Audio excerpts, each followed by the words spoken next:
Saikrishna missing case విషాదంగా మారింది అని, పోలీసులే హత్య చేసేశారు అని, శవాన్ని కూడా బూడిద చేసేశారు అని వాళ్ళ కుటుంబ సభ్యులు మీడియా సమావేశం ఏర్పాటు చేసి మరీ వివరాలు వెల్లడించారు. వాళ్ళ మీడియా సమావేశానికి జనసేన ఐడి కార్డులు పట్టుకొని వచ్చారు. మేము జనసేన వాళ్ళం, ప్రశ్నిస్తానన్న పవన్ కళ్యాణ్ ఎక్కడున్నారు, ఒక జనసేనలో అది కూడా రాధాతో కలిసేసి పనిచేసిన చరిత్ర ఉన్న మాకు, రాధా రంగ మిత్రమండలిలో కీలకంగా ఉన్న మాకు, నిత్యం సామాజిక రాజకీయ అంశాల్లో యాక్టివ్గా ఉండే మాకు ఇదే పరిస్థితి వస్తే సామాన్యులకు ఎలాంటి పరిస్థితి వస్తుంది? విజయవాడ నడిగడ్డన ఒక కాపు యువకుడికి ఇటువంటి పరిస్థితి వస్తే రాష్ట్రంలో ఎలాంటి పరిస్థితులు ఉండొచ్చు అని చెప్పి వాళ్ళు నేరుగానే సూటిగానే ప్రశ్నలు సంధించారు. సో ఇది రాష్ట్ర వ్యాప్తంగా కాపులు రోడ్లు ఎక్కడానికి, రాష్ట్ర వ్యాప్తంగా కూడా కాపులు కొన్ని చోట్ల దీక్షలు చేయడానికి ఇప్పటికే పవన్ కళ్యాణ్ గారి మీద ఫుల్ ప్రెజర్ ఉంది. 2 ఏళ్లలో తీవ్ర వ్యతిరేకత ఉంది, తీవ్ర అసంతృప్తి ఉంది. దాన్ని ఆయన ఎట్లా కనుక బ్యాలెన్స్ చేసుకునే ప్రయత్నాలు కూడా చేయడం లేదు. ఆయన ఒక విచిత్ర రాజకీయం. అండ్ ఇప్పుడు సాయికృష్ణ ఈ మిస్సింగ్ అండ్ లాకప్ డెత్ అని వాళ్ళు చెబుతున్నది, బూడిద చేసేశారని చెప్పి వాళ్ళు చెబుతున్న విషయాలు మొత్తం ఫుల్ ప్రభుత్వానికి చుట్టుకుంటూ ఉంటే, ఇక్కడ చంద్రబాబు నాయుడు గారు తన అనుభవాన్ని అంతా రంగరించి చాలా క్లియర్గా ఇందులోకి పవన్ కళ్యాణ్ గారిని తీసుకొని వచ్చారు ఈ ఎపిసోడ్లోకి. పాపం ఈ పవన్ కళ్యాణ్ గారు ఆయన అమాయకత్వమో లేకపోతే ఇంకేదో మనకు తెలియదు, కానీ తనకు సంబంధం లేని విషయాల్లో కూడా ఆయన పూసుకుంటూ పోవడం ఏందన్నది తెలియదు. ఎందుకంటే కాపులు తీవ్ర ఆగ్రహంగా ఉన్నారు, జనం తీవ్ర ఆగ్రహంగా ఉన్నారు. ఇంత ఆగ్రహం ఇదంతా ఉన్నప్పుడు ఈయన బయట నుంచి దాంట్లో ఇన్వాల్వ్ అవ్వకుండా ఏం చేస్తారు? ఏం జరిగిందో సమగ్ర విచారణ జరగాలి, ఏం జరిగిందో జనానికి తెలియాలి, చాలా సీరియస్గా దీని మీద చర్యలు తీసుకోవాలని చెప్పి ఒక స్టేట్మెంట్ ఇచ్చి ఏం జరుగుతుందో చూసి ఉంటే మొత్తం ఆయన మెడకు చుట్టుకునేది కాదు కదా జనరల్గా. ఇప్పుడు ఈయన ముఖ్యమంత్రి గారితో పాటు ఈయన కూడా సమీక్ష సమావేశం అంట. ఈయనకు జనరల్గా సంబంధం లేదు ఒక రకంగా. అండ్ ఎప్పుడైనా కనుక ముఖ్యమంత్రి గారు డీజీపీ వాళ్ళు సమీక్ష సమావేశం చేసుకొని ఏం చేస్తారో చెప్పాలి.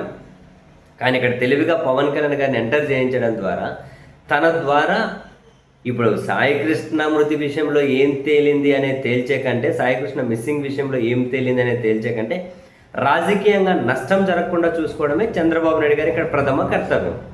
అందుకని అక్కడికక్కడే సిఐని సస్పెండను, సీనియర్ ఐపీఎస్ విచారణ, ఇవన్నీ కంటితుడుపు చర్యలు.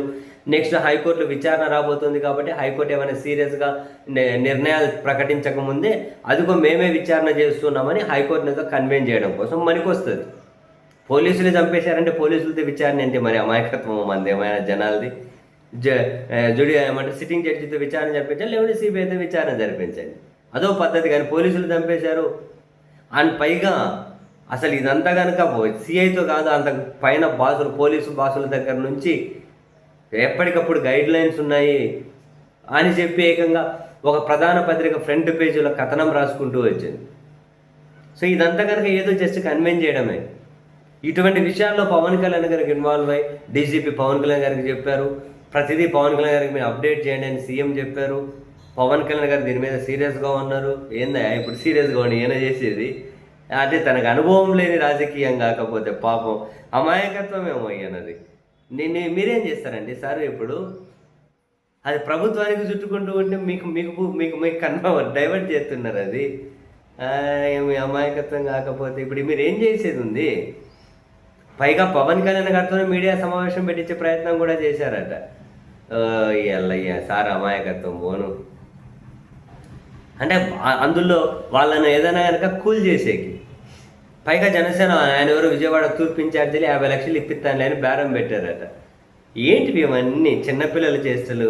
అదే రాజకీయాల్లోనూ అధికారం లేక ఏదైనా కనుక కాసింత పవర్స్ కనిపించాయి అనుకోండి, అదిగో ఈ విధంగానే పాపం ఇంకా అరే మనకి ఎక్కలేని ప్రియారిటీ అవుతుంది అది ఇది అని చెప్పి భ్రమపడుతూ ఉంటారు ఇట్లాంటి వాళ్ళు.